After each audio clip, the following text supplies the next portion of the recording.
oh ternyata kita ini di lapangan berkompetisi. Kita pengen menang di lapangan ya. Sama kayak teman-teman supporter pengen klubnya jadi yang terbaik gitu. Tapi ternyata di saat bersamaan kita ini sama-sama lagi membangun ekosistem. Lagi berjuang bersama ngangkat sepak bola Indonesia ke level berikutnya. Cuma memang PR-nya banyak banget. Dan itu jadi PR bersama.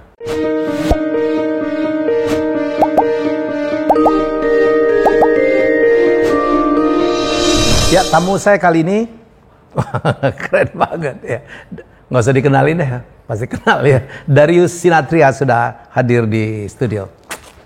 Hai bro. Apa kabar Mas Helmi? Lama banget kita dulu ketemu di Panasonic Award ya. Iya, jadi kita sama-sama juri. Gue ketua dewan juri, dia salah satu anggotanya. Tapi tahun lalu udah 2 tahun nggak ada di Panasonic Award sejak ya. pandemi. Mudah-mudahan tahun ini ada. Mudah. Karena karya-karya udah mulai naik lagi nih. Udah kembali lagi, jalan lagi. Kalau dulu kita nilai apapun, pokoknya presenternya pakai masker aja dulu. Sama face shield. Susah nilainya. Susah dilihatnya. Kemarin juga orang kesel tuh, orang di panggung harus pakai face shield, kok bintang sinetron kagak gitu. Padahal kan peluk-pelukan gitu. Apa kegiatan sekarang, Guys? Sekarang masih jalan sama banyak kegiatan yang terkait sama brand, bareng sama Dona juga. Lalu masih bantuin Raffi di Rans Nusantara FC, baru ganti nama. Ganti nama ya? Kemarin di Kongres biasa. Udah di-approve? Sudah diresmikan. Jadi nyemplung Cilegon udah nggak ada lagi? Cilegon ini nggak enak sama masyarakat Cilegon sebenarnya. Iya. Karena bagaimanapun juga kan sepak bola, klub bola Indonesia itu erat dengan ikatan kedaerahan asal. Kan, gitu. Tapi bukan berarti kami tidak menghargai masyarakat Cilegon gitu, tapi asal justru dari tim tersebut ya. Asal itu tetap kita pegang gitu kan. Rootsnya tetap kita akui, itu bagian sejarah dari perjalanan Rans. Justru harapan kami, visi besarnya ya dari Raffi sendiri, bahwa nama Nusantara itu nantinya memang bisa menjadi representatif dari Indonesia, seluruh Indonesia bukan cuma satu daerah aja. Dan lebih kalau besar, itu terwujud, kalau visi besar itu terwujud, saya rasa salah satu yang paling bangga juga masyarakat Cilegon. Dan itu bukan kejadian pertama, karena saya berada langsung dalam contoh yang sama. Jadi kalau di hukum tuh sudah ada jurisprudensinya. Saya itu bukan bermaksud apa-apa gitu. Saya adalah orang di balik usul pendirian Sriwijaya FC.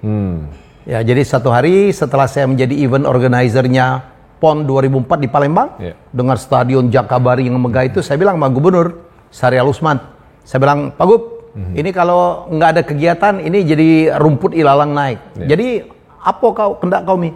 Kita harus punya tim sepak bola. Dulu ada 2 skenario, menaikkan Persipal Palembang dari Divisi 2, tapi kan ada risiko besar. Akhirnya kita beli klub yang sudah ada. Tahu nggak kita beli apa? Persijatim Solo. Lebih gila lagi tuh, asalnya dari Jakarta Timur, udah pindah ke Solo, Cilegon dulu kalau nggak salah, Cilegon dulu. Ya ke Solo, namanya kan Persijatim Solo.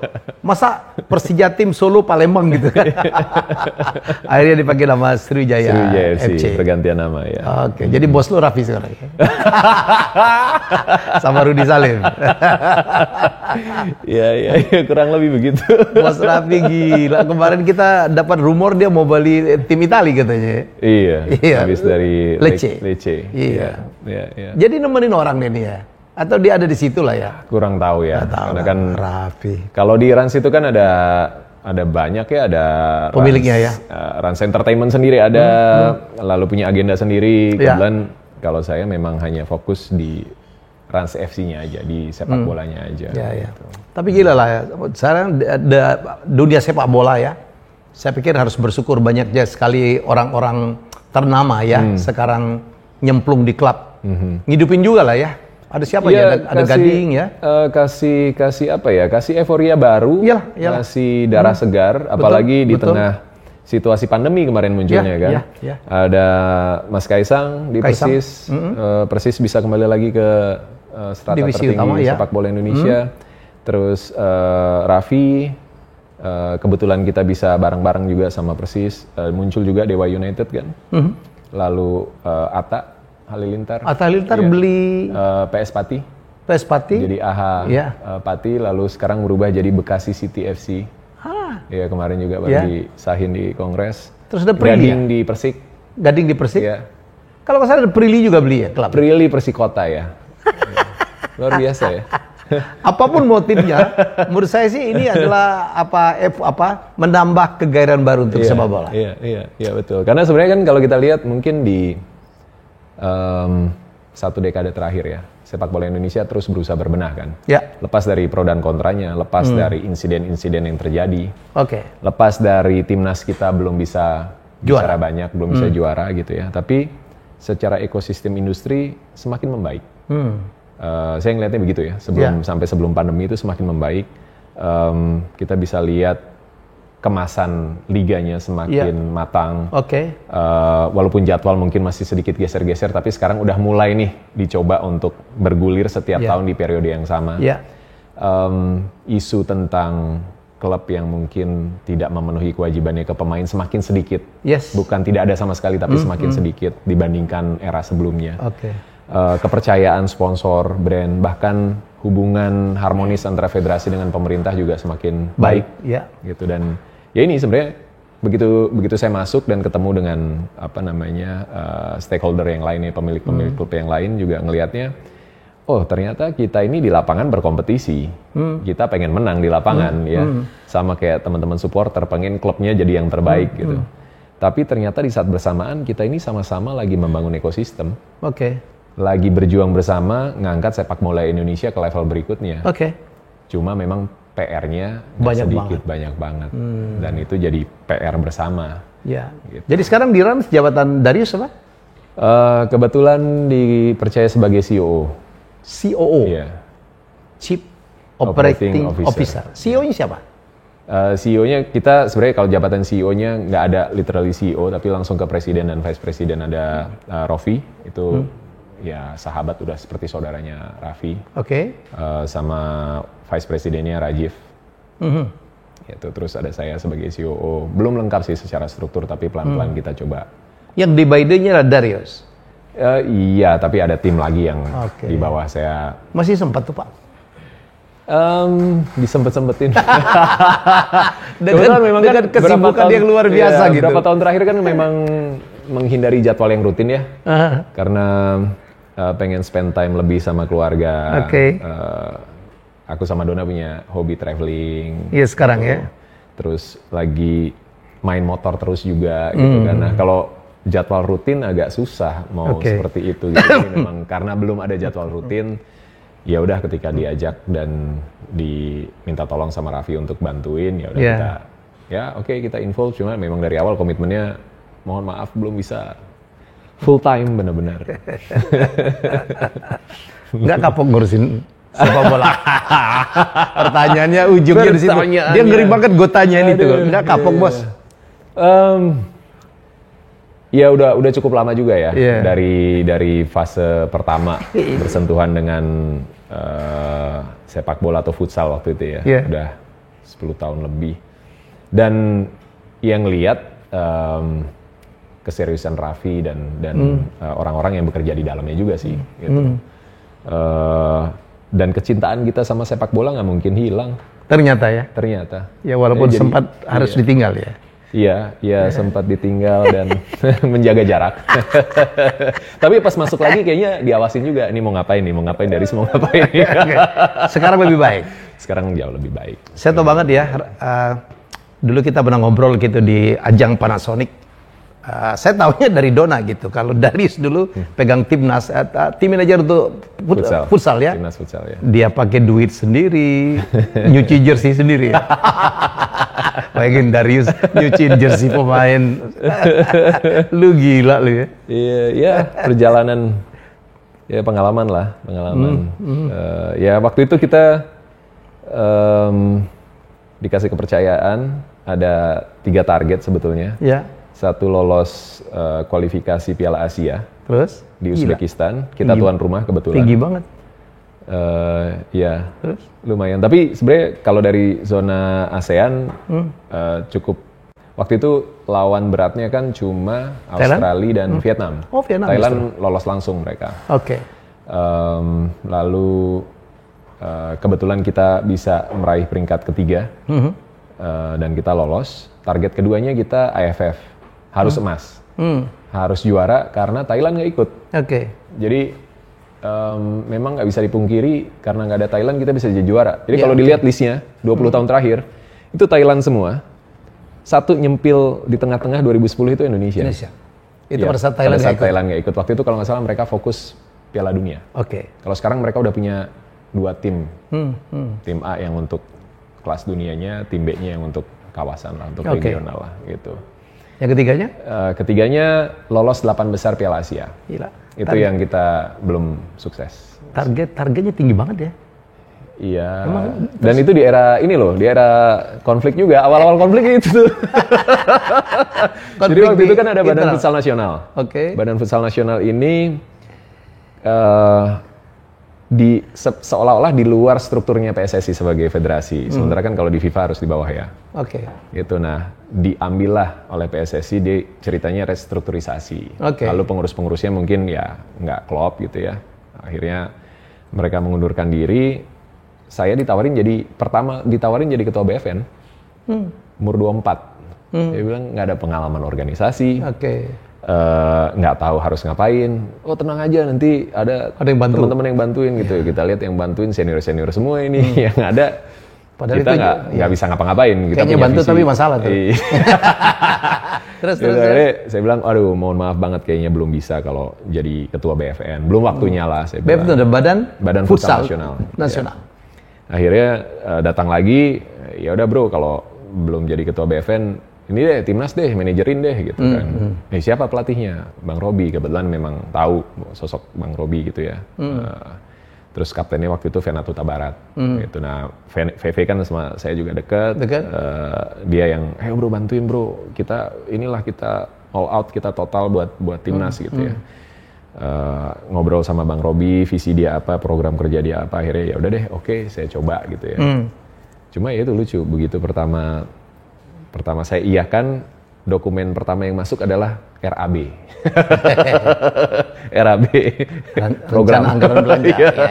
Ini program siapa gitu kan? Program siapa gitu? Ya, ini kita bantu bikin programnya. Oke, terus saya bilang, oke, ya udah makasih, nggak apa-apa. At least saya punya gambaran gitu kan, harus dikerjain. Dan waktu itu masih ada tempat futsal di Semanggi kan. Ya. Dan belum banyak tempat futsal yang punya lapangan standar internasional secara bahan dan ukuran. Tempat saya ada, kebetulan saya bilang ya udah TC di sini aja, pakai for free gitu ya. Terus mes gimana? Waduh, kalau kita masuk hotel berapa biayanya gitu kan? Saya bilang kita minta ke federasi bilang ya itu tugas manajer buat cari uang. Saya bilang berarti saya bukan memanage dong. Cari uang. Rangkap terus. Tapi ya memang kan pada era itu kan mungkin jabatan seperti itu jabatan politis ya. Mungkin sampai sekarang masih ya jabatan politis. Jadi ya apapun harus dilakukan gitu kan. Tapi ya kita coba, saya coba terbuka sama tim, saya bilang kita nggak bisa kasih uang saku yang besar, cuma bisa kasih sekian, tapi kebutuhan dasar penginapan kita akhirnya bikin mes di situ, ada ruang kosong, saya bersihin, saya beliin tempat tidur yang kayu yang murah gitu. Iya, segitunya. Di Semanggi itu? Di Semanggi itu, pasang AC biar mereka nggak panas gitu kan, mereka kalau weekend pulang gitu. Terus kita coba cari donasi sama-sama, masih inget banget tuh bikin pin, bikin stiker, kita Car Free Day kita jualan di Senayan gitu. Dapat duit ya futsal waktu itu belum kayak sekarang kan, dapat duit sedikit buat traktir makan lagi. Jadi udah nggak kekumpul, tapi semangat kebersamaannya akhirnya muncul dan teman-teman juga mungkin ngelihat keseriusan semua tim pelatih untuk bisa kasih yang terbaik buat mereka ya. Intinya memanusiakan lah. Dari nasi kotak jadi prasmanan. Itu dari yang uang sakunya mungkin nggak jelas jadi on time gitu kan. Itu kan penting buat mereka. Gitu. Walaupun kecil. Boleh tahu nggak sih harga berapa sih uang sakunya waktu itu?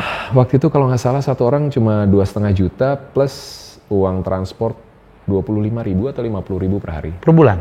Per bulan. Di bawah UMR? Di bawah. Tapi ya sanggupnya segitu, karena kita ngitung budget kan.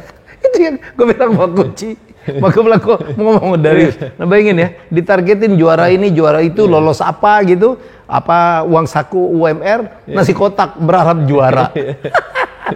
Ini lucu, kita kasih vitamin, kita kasih susu protein gitu ya. Mereka nggak suka. Gitu. Iya, kasih nasi merah gitu, nggak suka dimakan. Iya. Ya butuh waktu lah untuk merubah pola gaya makan juga gitu kan. Itu persoalan lagi ya? Itu persoalan lagi. Makanan garam dikurangin, protes gitu kan, nggak ada rasanya nih gitu. Sambal nggak boleh, protes lagi gitu kan. Sampai bikin nasi goreng dong, nasi goreng oke bikin dari nasi merah saya bilang. Iya, hal kecil lah. Lucunya juga jersey yang saya cuci itu. Ceritanya sampai harus nyuci jersey itu kayak apa sih ceritanya? Jadi kita lagi lagi kualifikasi Piala Asia. Tuan rumah main di tenis indoor kan. Terus? Jadi kalau jersey timnas kan harus sama ya, sepak bola, futsal itu harus sama. Udah ada sponsornya. Iya. Kita mintalah ke sponsor kan, kita kontak nih orang sponsornya, orang brandnya. Wah, dapat, bro, semua udah kita drop nih ke federasi. Induk, udah kita taruh. Terus? Pokoknya semua kegiatan timnas kebutuhannya sudah kita taruh. Kita mintalah ke federasi kan. Ya udah ambil aja di gudang. Ambil. Nyampe gudang Excel semua. Ukurannya Excel semua, Excel semua. Untuk Darius aman, buat saya aja kegedean waktu itu. Jadi main kita kita bawa gitu. Main kita pakai itu segini. Jadi 3/4. Kayak pakai rok.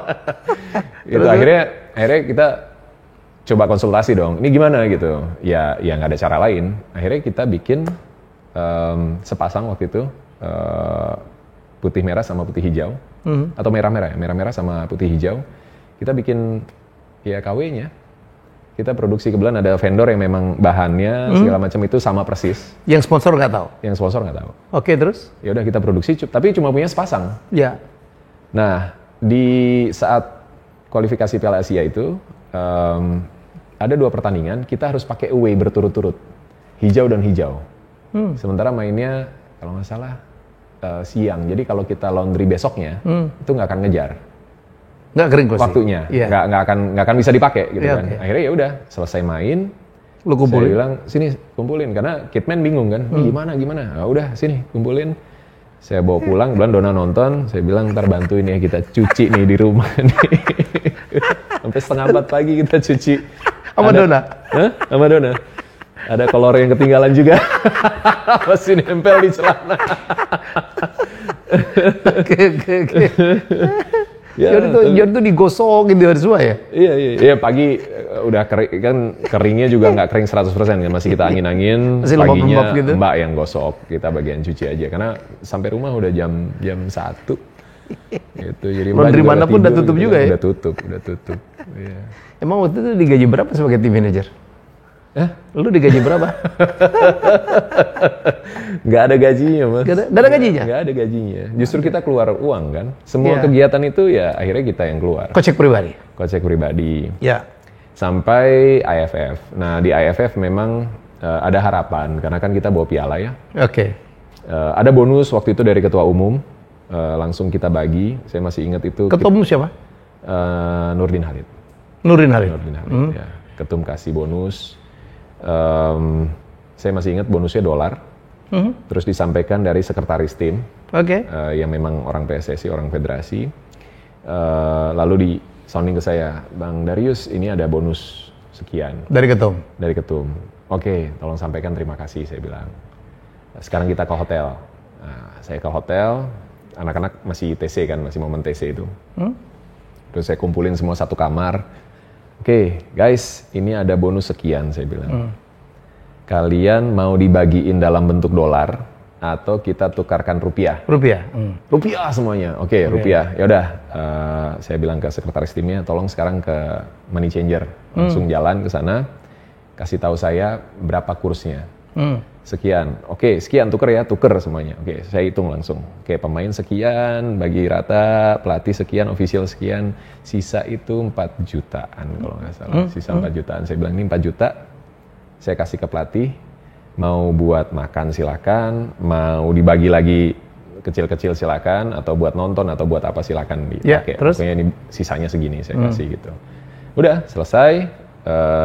Datang uangnya langsung dibagi segala macam, udah kan selesai. Saya pulang, Dona nanya sampai rumah, oke, bonus sudah dibagi, udah. Terus kamu dapat apa? Dapat terima kasih.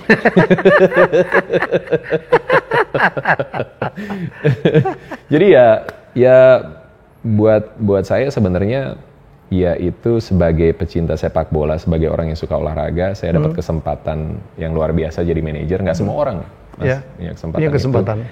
Dan dikasih target dan bekerja sama dengan orang-orang yang benar-benar punya passion yang besar dan mau melakukan apapun gitu sebetulnya untuk merah putih gitu ya. Ya itu udah cukup, itu udah kebanggaan banget gitu. Walaupun pada akhirnya setelah AFF saya nyerah juga secara pendanaan ya. Saya bilang, waduh nih kalau kayak gini terus rumah tangga terancam nih. Ya kan? Dona udah mulai ngomel? Enggak, Dona nggak tahu. Dona nggak tahu. Uang laki lah itu ya? Uang laki lah itu pakai? Ya. Atau uang yang belum masuk ke rumah? Cuma ya buat saya umur 24 waktu itu lumayan. Ya kan, baru 4 tahun, 3 tahun nikah, baru punya anak kedua waktu itu. Jadi ya lumayan gitu kan, berasa juga gitu. Mungkin kalau nominal orang wah segitu mah buat Darius kecil, tapi buat saya waktu itu lumayan. Apalagi gitu. Mata pencarian terganggu juga ya? Enggak sih, enggak sampai terganggu. Terganggu sih enggak, karena ya jadwal masih bisa di-manage kan sebetulnya. Cuma akhirnya saya bilang sama federasi, saya bilang saya nggak bisa lagi kayak gini. At least buat Piala Asia ini kan udah proven, udah terbukti lah teman-teman ini berjuang dan juara di AFF. Juara AFF. Target terpenuhi, kita lolos Piala Asia, kita juara AFF, kan artinya achievement-nya harus ada reward lah. Dan reward-nya kan bukan cuma dalam bentuk bonus. Reward-nya adalah sekarang fasilitasi latihannya dengan proper, ya kan. Saya bilang fasilitas tetap bisa pakai, silakan, saya nggak akan charge. Itu support saya. Tapi tolong teman-teman untuk gaji, untuk kebutuhan uji coba misalnya benar-benar diperhatikan. Uji coba juga ada support sebetulnya dari federasi di persiapan yang sebelumnya ya. Ya hal-hal yang seperti itu tolong disupport lah. Cuma ya buying time berjalan terus akhirnya ya udah gaji kita take over. Gaji waktu itu dinaikin jadi 5 juta kalau nggak salah, 2 kali lipat. Satu pemain untuk 3 bulan. Jadi harusnya 15 masing-masing terima. Tapi yang saya dengar sampai selesai baru 2 bulan yang dibayar sampai sekarang. Jadi mau berangkat 1,5 bulan itu kalau nggak salah, atau 2,5 bulan mau berangkat baru terima 1 gaji. Gitu. Jadi ya saya coba ke Kemenpora juga, Pak Adi Aksa waktu itu. Ya sempat diterima, tapi kan antar apa namanya? Nggak nyambung mesinnya. Harus nyambung kan. Jadi bosnya bilang apa gitu, bawahnya nggak jalan. Sempat ditegur juga gitu. Siapa yang negor? Iya ada yang negor, kenapa nggak izin untuk ke Kemenpora, sementara saya udah bilang hampir 3 minggu saya nunggu. Karena saya bilang, Pak, kalau memang dari federasi belum ada dana, cobalah kita ke Kemenpora, kan kita punya prestasi, ada apa ya, legitimasi kita lah, dasar untuk kita bisa bicara, tolong disupport nih programnya supaya kita bisa meraih target berikutnya kan. Dan terbuka sebenarnya Kemenpora untuk menyambut gitu kan, tapi saya 3 minggu nahan untuk nggak kontak langsung. Saya berharap ada dari federasi ada komunikasi, tapi kan ternyata enggak. Akhirnya saya kontak langsung, diterima audiensinya, tapi di hari H di cross check kan, bener nggak nih Darius nih atas nama manajer timnas futsal gitu kan. Ketika di cross check malah saya diomelin dan dibilang ya udah kita tetap ini nggak mungkin dibatalin nih sama menteri nih, tapi Darius nggak usah ngomong apa-apa ya. Saya aja yang ngomong. Saya bilang ya kalau saya nggak boleh ngomong, bapak aja yang ketemu, saya nggak usah ketemu. Saya bilang, saya nggak datang. Nggak datang. Dalam pertemuan itu. Dalam pertemuan itu saya nggak datang. Ya udah. Ya cuma dengar-dengar rumor aja abis itu. Dapat bantuan dari Kemenpora? Katanya. Cuma. Dan Darius sudah mundur abis itu? Belum, masih. Masih sampai selesai Piala Asia. Gitu. Cuma ya hubungannya udah sulit karena buat teman-teman pemain sekecil apapun itu berarti ya. Berarti. Dan itu adalah perhatian dan penghargaan. Iya, ketika mereka kebutuhan dasarnya tidak bisa dipenuhi, ada yang udah punya keluarga, ada yang punya anak. Masuk akal. Akhirnya nggak fokus latihannya. Akhirnya dari 5 hari latihan di TC, mungkin mereka cuma 3 hari, 2 harinya mereka nyari makan, ngambil kerjaan di luar gitu kan. Ya itu realitanya ya akhirnya. Dan sedihnya lagi sebenarnya dalam kondisi seperti itu pun kita masih punya peluang buat buat lolos sebetulnya. Karena kan kalau nggak salah waktu itu kita satu grup sama Uzbek, Lebanon, dan Cina Taiwan. Pertandingan pertama lawan Taiwan kita menang. Artinya kuncinya di Lebanon karena Uzbekistan memang top 5 lah ya dunia gitu kan. Lawan Lebanon kita babak pertama leading 2-1. Then something happen di changing room. Akhirnya terbaliklah jadi 4-2, dikejar 3-0 babak kedua gitu. Ya udah nggak lolos. Nah, di pertandingan terakhir kita lawan Uzbek udah pasti dibantai, kehilangan poin ya, dalam 4-1 kalau nggak salah waktu itu. Dan ya Om Robi coach waktu itu telepon sama saya ya sampai hampir nangis ya. Dia menyesali. Apa yang beliau tangisin? Itu kejadian di ruang ganti. Kejadian mungkin saya nggak bisa cerita tapi something happen lah di ruang ganti itu sehingga ngerubah mentalitas dan fokus tim. Gitu yang tadinya ya saya mungkin pasang badan untuk hal-hal seperti itu kan. Kayak waktu kualifikasi pertama kan ada pengurus dateng, ada orang yang di luar tim yang ikut berbicara ketika pemain mau masuk ke lapangan gitu.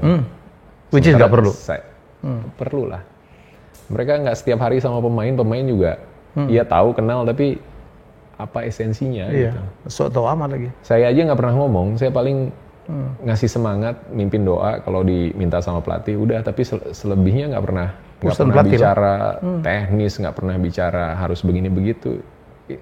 Itu biarkan yang di bidangnya bicara ya siapa ya pelatih, udah pelatih kepala, udah punya porsinya sendiri. Tapi ya itu mungkin dinamika yang terjadi di apa namanya di dunia olahraga kita ya masih ada yang seperti itu kan. Itu saya coba sampaikan baik-baik, Pak silakan kalau mau ada di ruang ganti silakan, tapi kita support aja, biarkan pemain fokus, jangan diganggu lagi, jangan dibebani lagi dengan ini dan itu. Kan udah ada pelatih, mereka harusnya dengerin pelatih bukan orang lain. Fokus dengan instruksi pelatih, apa yang sudah mereka jalani dalam TC itu, supaya ketika main ya benar-benar fokus gitu. Ya bisa diterima sih waktu itu diterima, akhirnya mereka juga menunggu di luar gitu kan, menghargai lah. Tapi pas di Uzbek ya nggak ada saya, kebetulan nggak bisa berangkat, ya ada kejadian lah di sana. Berapa lama waktu yang dihabiskan untuk ngurusin timnas? Nggak lama, itu sekitar 4-5 bulan ya. 4-5 bulan, nggak lama. Kalau Darius ditawarin lagi untuk megang timnas, still oke? Timnas apa nih? Apa aja? Mau bisa futsal, bisa timnas? Nggak menutup kemungkinan, tapi pasti harus tahu dulu bekerja dengan siapa, targetnya itu apa. Penting ya? Penting lah. Dan harusnya hitam dan putih dapat apa hak dan kewajiban kali ya? Mungkin sekarang belajarnya itu ya. Belajarnya anak lu udah itu. Banyak kan? Iya. 3 sekarang. 3 lagi. Ada yang sekolah-sekolah keluar lagi. Walaupun rezeki ada aja ya. Yang penting kan kita selalu berusaha. Luar biasa. Kenapa saya mengundang Darius untuk menggambarkan? Saya nggak tahu apakah sekarang masih begitu, apakah menjadi lebih baik ya. Apalagi sekarang kita punya pelatih bagus banget, Sintayong ya. Dan futsal kita juga saya nggak tahu ya. Tapi saya juga mendengarkan dari Coach Justin juga gitu tuh. Dituntut, suruh juara, dikirimin nasi bungkus gitu. Dan itu kata Coach gitu kan.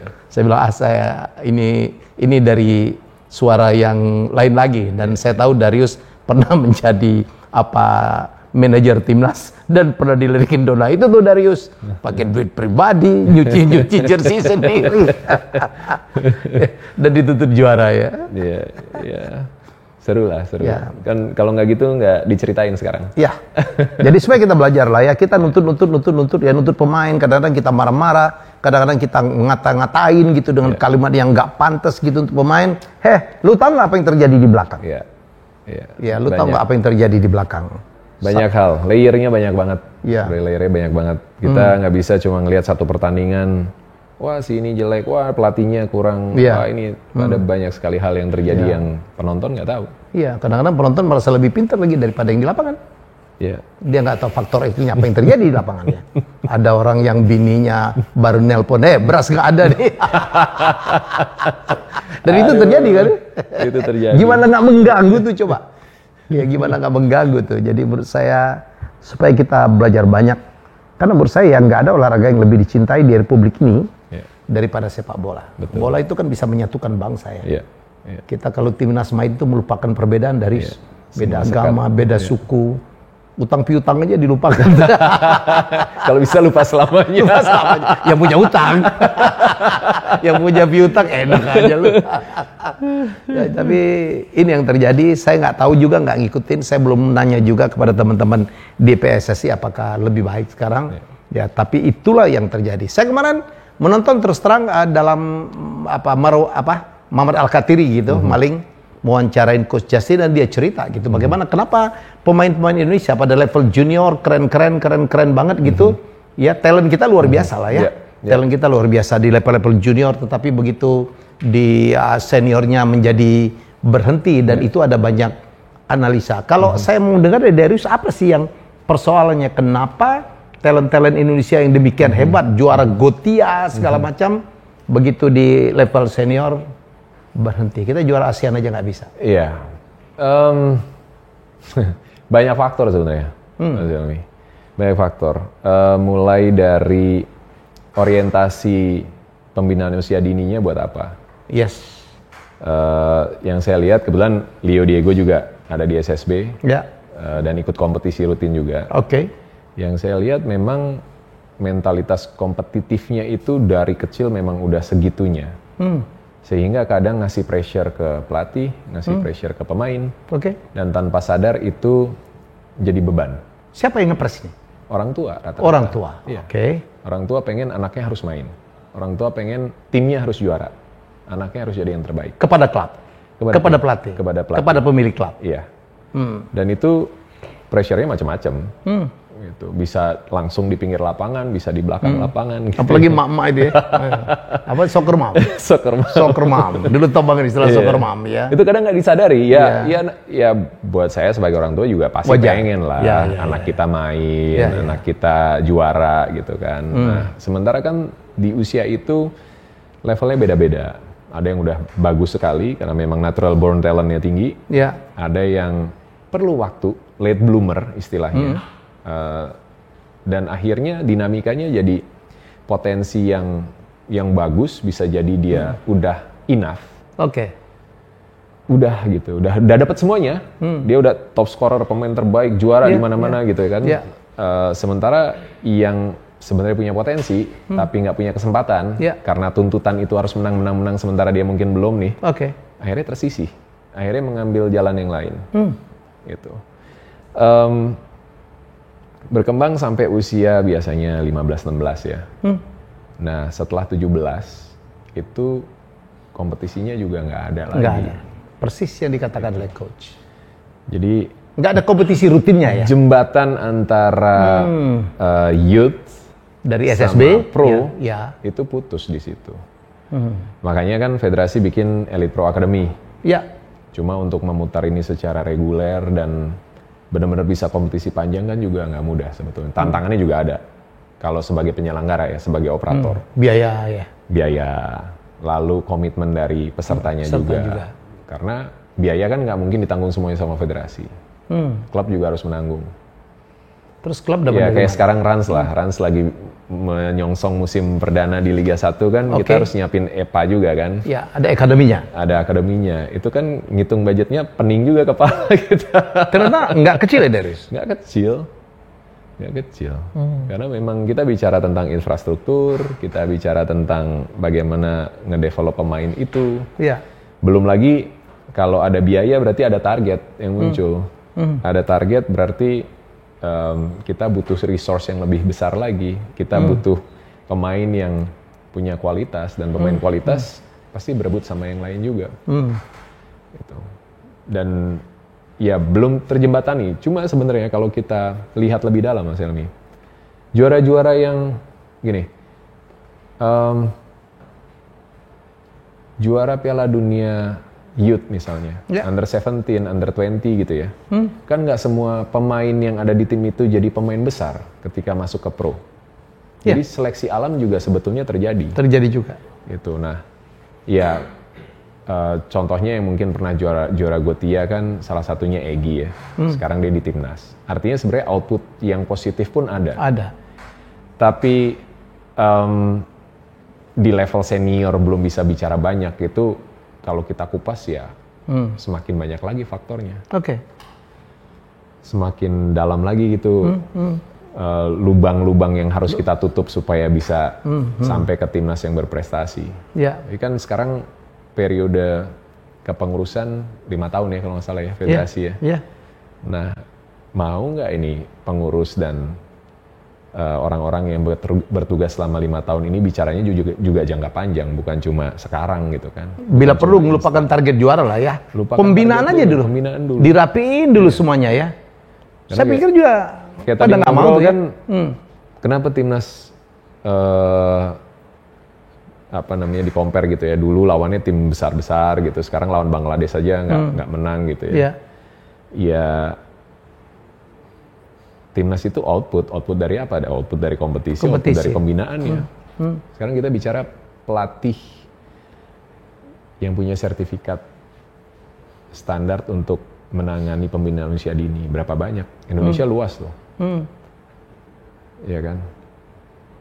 Yang AFC Pro aja, yang itu regulasi untuk menangani tim Liga 1 aja terbatas sekali stoknya.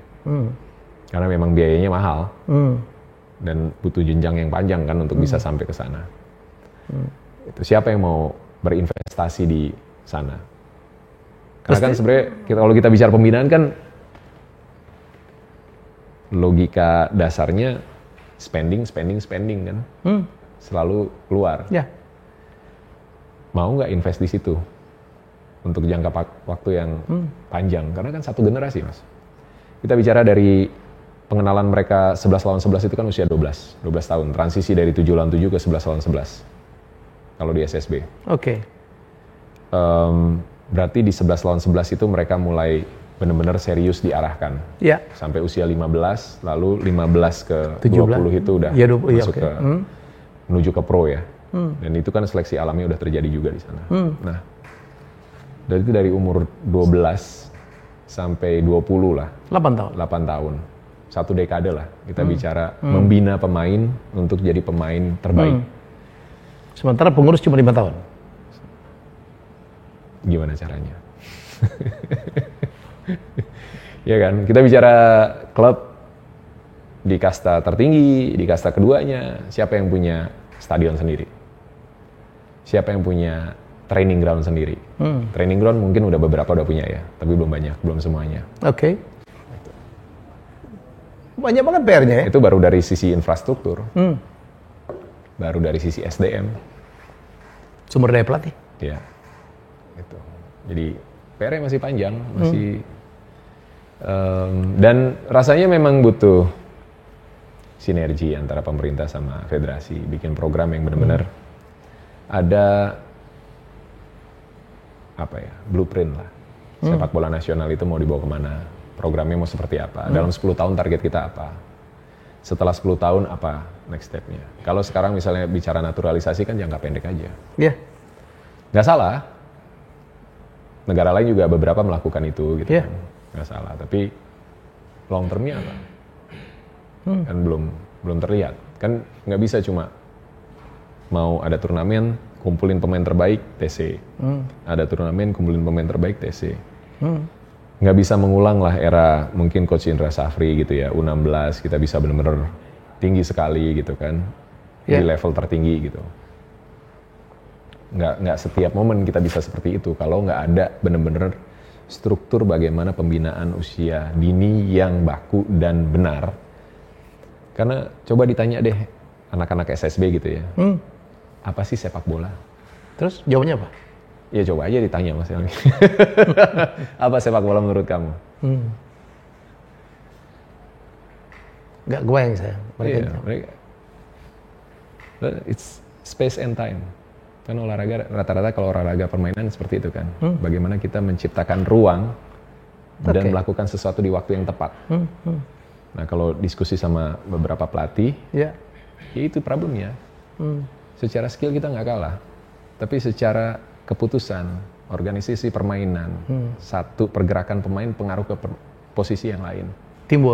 Teamwork, transisi, sepak bola, transisi negatif, transisi positif, itu yang kita kalah jauh dari, karena pemahaman dasarnya di SSB. Itu pemahaman dasar ya? Pemahaman dasar, ruang dan waktu, menciptakan ruang, waktu yang tepat. Dua itu aja kuncinya? Iya, basicnya. Ya, saya kemarin dengar dari coach itu menarik juga saya. Biasanya dia jadi tamu saya, gue nggak dengerin dia tuh sebenarnya. Iya juga ya. Jadi pemain kita tuh kayak pemain Indonesia Timur, skillnya damn gila ya kan. Tapi kan kalau bicara individu, you need skill.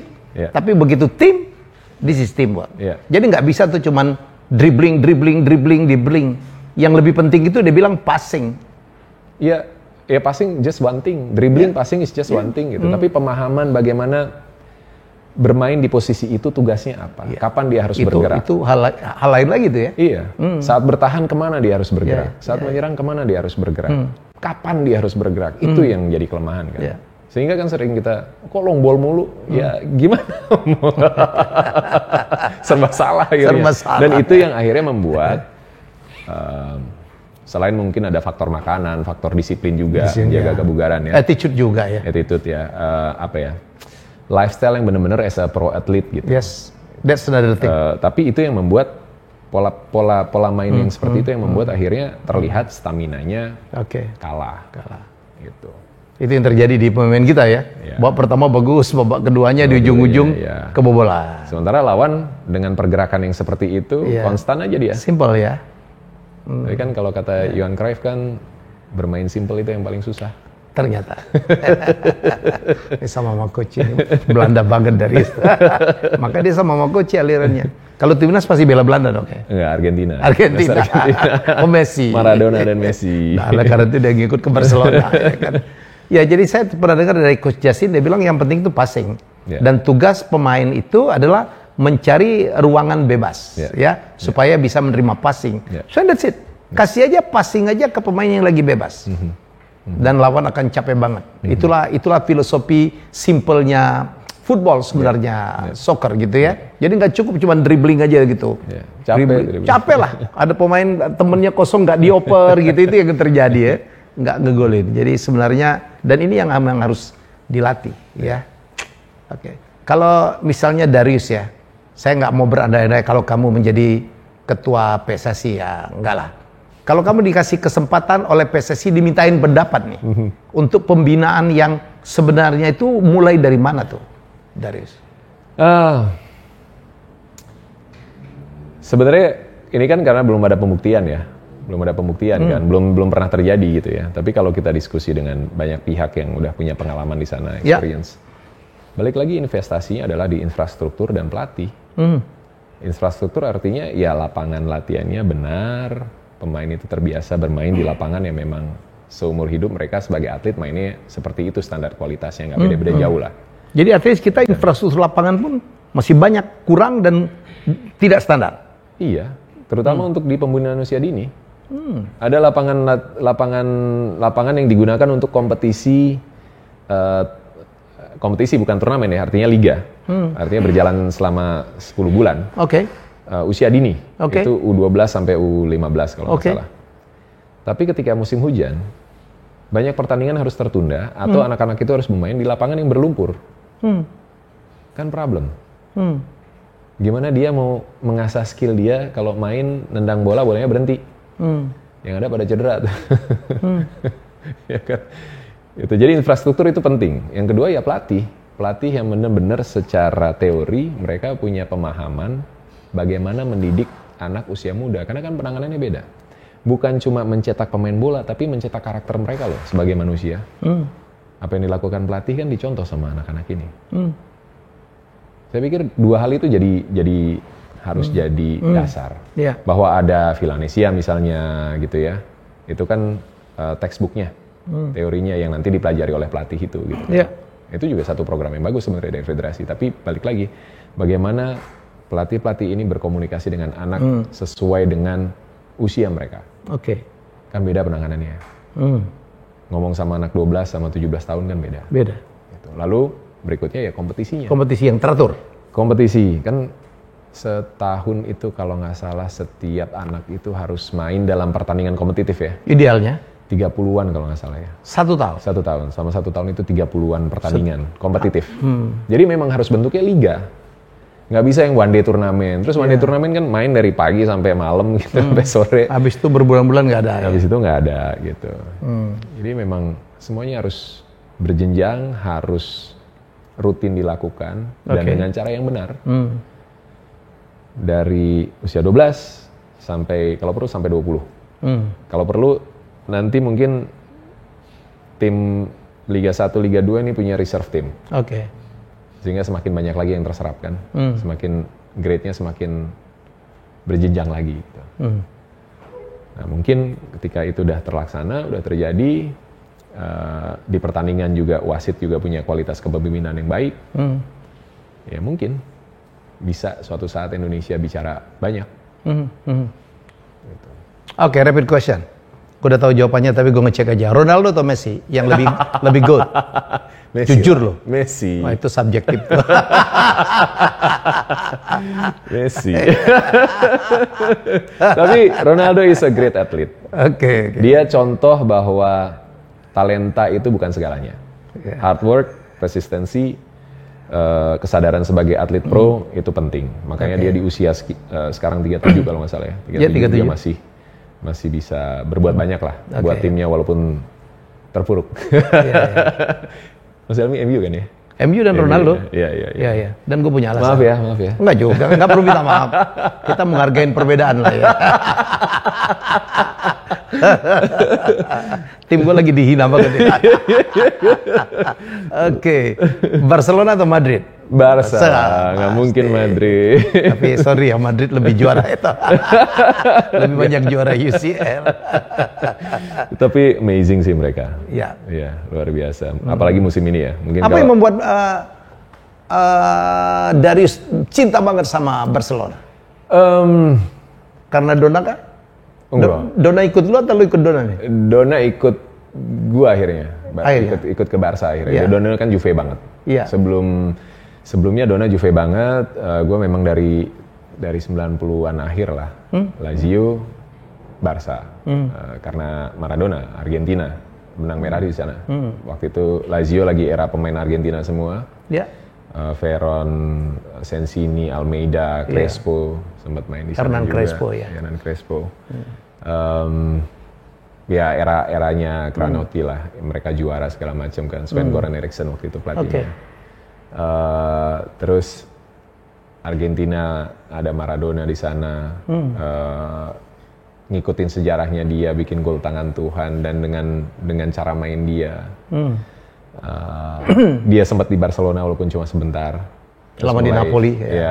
Mulai mulai suka Barcelona dan ternyata salah satu pendirinya orang Swiss juga, kebetulan ada darah Swiss juga, jadi kayak ada connection, ternyata kotanya juga indah banget dan bagaimana dia meng-create klub sebagai milik membernya, si Sosi itu kan. Jadi dari sanalah akhirnya yang ngikutin filosofi permainannya, gaya sepak bola menyerang dan indah dinikmati, nggak boring gitu. Tiki taka. Lalu hadirlah Messi. Gitu. Makanya Messi waktu itu kan masih awal-awal banget ya, 2000. Dia debut kalau nggak salah 2004 apa 2005. 2005 kali. Iya. Dia 2000. Dan yang ngasih kesempatan Frank Rijkaard. Iya.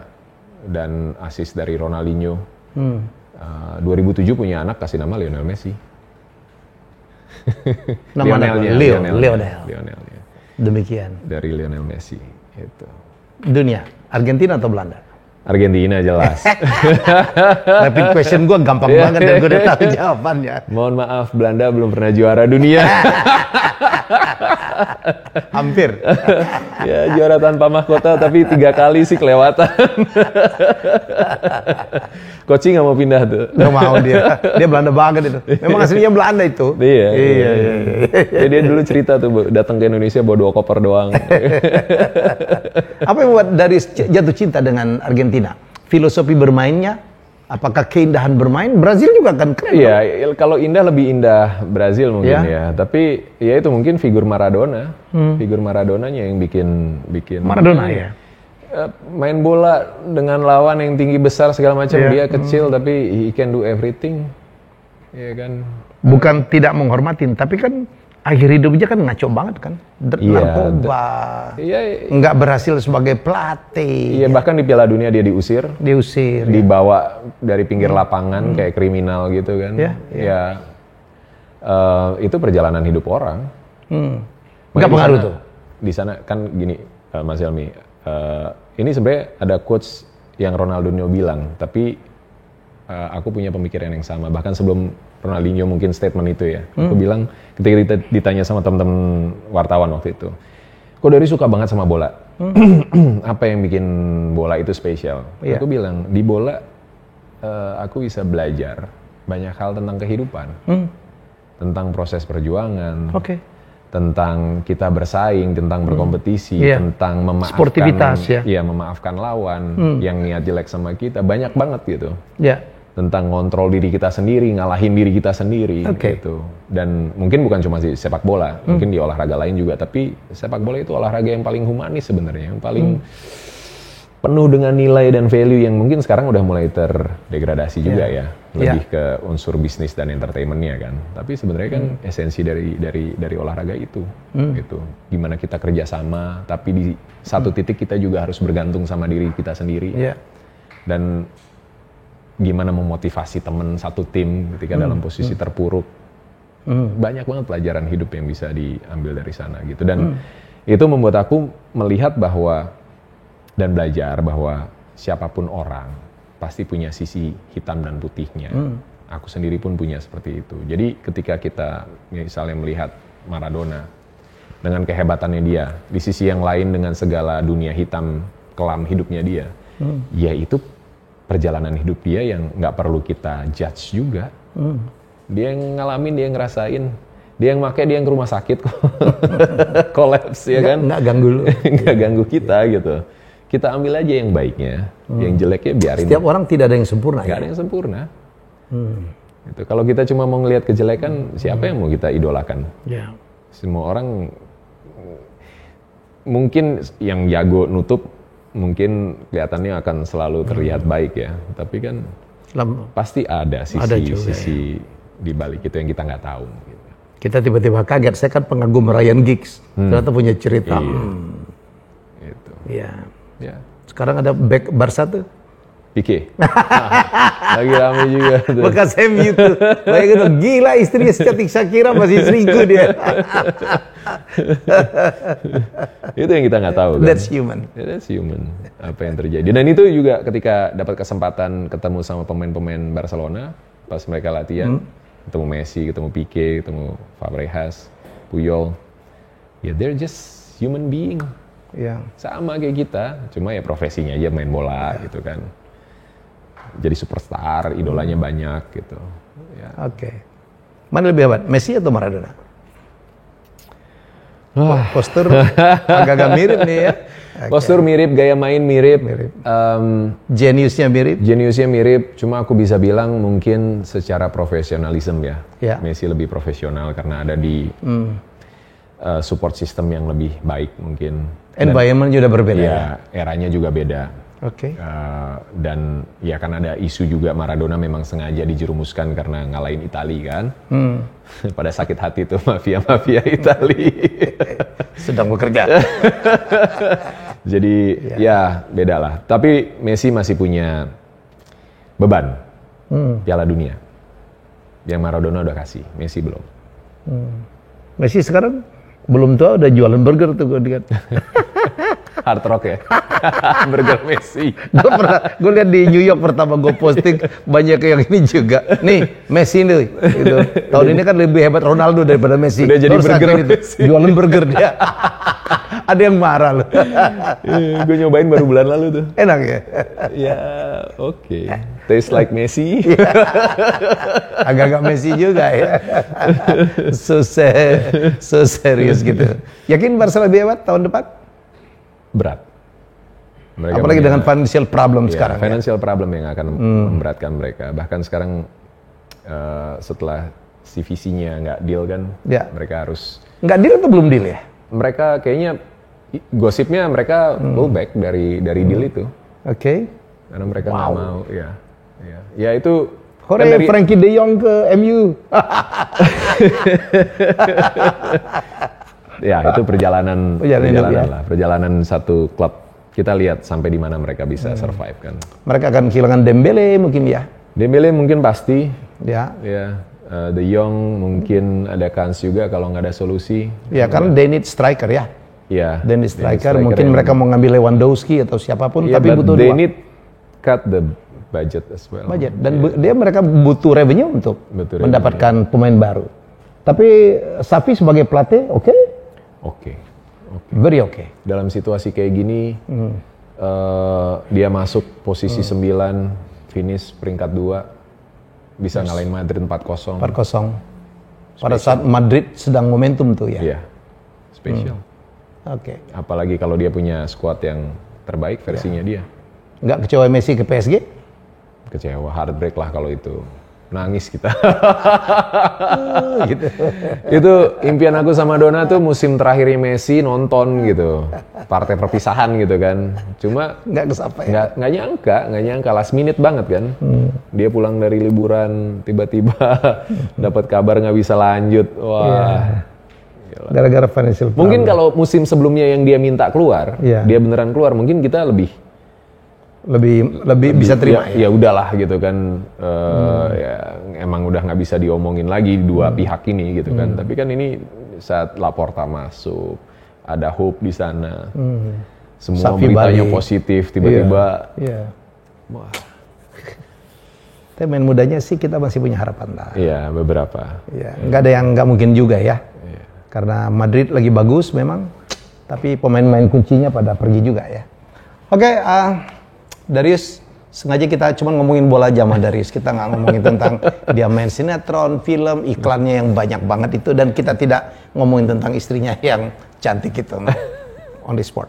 Jadi kita berharap, ya kita belajar banyak ya. Terutama bagaimana menggambarkan kecintaan kita kepada sepak bola, kepada tim, kepada idola dalam batas-batas fanatik tapi normal ya, menerima perbedaan dan juga bagaimana pengalaman Darius menjadi bagian dari manajemen timnas ya, meski futsal ya, tapi ya ada hal yang bisa kita pelajari di situ ya, bagaimana dia memberikan masukan versi Darius ya untuk menjadikan ya, berikanlah kebanggaan kepada bangsa ini juara kayak ya timnas kita. Please. Kita adalah negara terbanyak penduduk di dunia pencinta bola. Gak masuk akal kita tuh gak juara Asia Tenggara minimal. Iya dong? Kita tuh terbanyak loh, negara dengan penduduk terbanyak pencinta bola. Negara nomor 1 terbanyak itu China. Mereka tidak suka bola.